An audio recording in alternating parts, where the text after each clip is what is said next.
Yo, what's going on? It's your main man, Rick the Dawn. And you know the internet streets is definitely buzzing right now. So, of course, I'm back. In this video, we'll be talking about Beyonce's struggling Cowboy Carter tour. We'll be talking about the devastating Air India crash. Very sad. We'll be talking about Trump's new gold card. Ooh. And, of course, we'll be talking about the NBA Finals Game 3. All right, so I want to start off with this whole Cowboy Carter tour. And it turns out that it is not doing so well.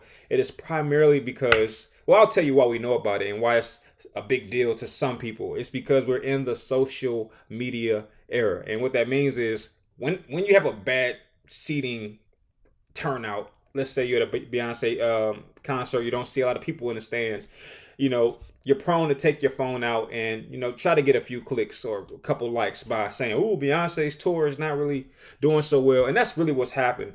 A lot of these videos are going viral because these tours don't seem packed. And it turns out this is really a first for Beyonce. Usually her tours not only sell out, but they sell out extremely fast.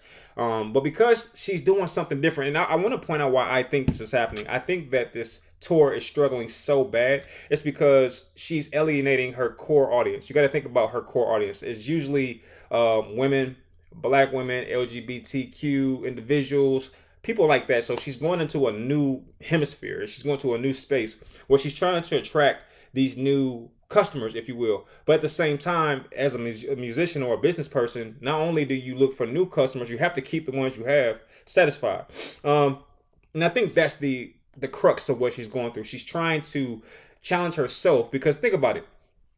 Beyonce has pretty much been the queen of music in some regard, but the queen of R&B for sure for quite some time. Pop music, I'm not sure how you categorize her music, but she kind of crosses genres. She's been a queen of that for a little while. And I guess people get bored with success. And as a result of that, she's taken on this new challenge to tackle country music.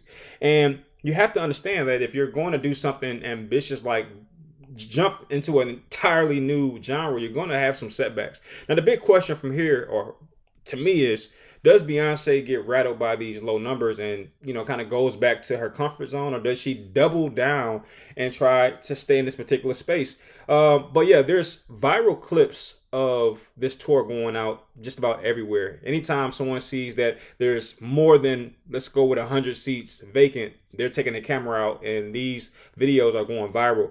But this is one of the first tours to not do well. And again, she's going into a completely different genre.